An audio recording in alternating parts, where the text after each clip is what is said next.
সুশাসনের জন্য নাগরিক সুজনের ভারপ্রাপ্ত সভাপতি বিচারপতি এম এ মতিন বলেছেন, আগামী নির্বাচনে যারা আসবে প্রার্থীদের কাছ থেকে মুচলেকা নিতে হবে। বৃহস্পতিবার সকালে ঢাকা রিপোর্টার্স ইউনিটিতে রাষ্ট্র সংস্কার ও নির্বাচন নিয়ে গোলটেবিল বৈঠকের আয়োজন করে সুশাসনের জন্য নাগরিক সুজন।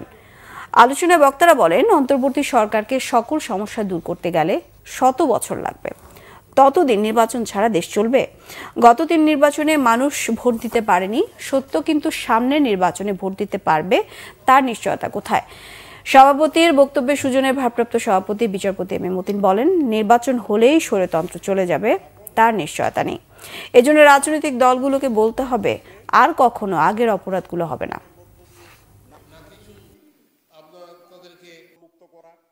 কাউকে নতুন ক্ষমতা দিতে হয়, কিছু শর্ত দিয়ে দিতে হয়। তো আমরা আমাদের দেশের এটা এখন মনে জনমতই হচ্ছে যে না, শুধু একদম খালি হাতে আমরা এদেরকে ব্ল্যাঙ্ক চেক দিয়ে দেবো না, এইরকম একটা জাতীয় সংস্কার এটা করে দেব। কারণ আমরা আমাদের ইতিহাস থেকে এটা শিক্ষা আছে আমাদের যে শুধু একটা ভালো ইলেকশন হলেই আমরা একটা ভালো প্রতিনিধি পাবো না।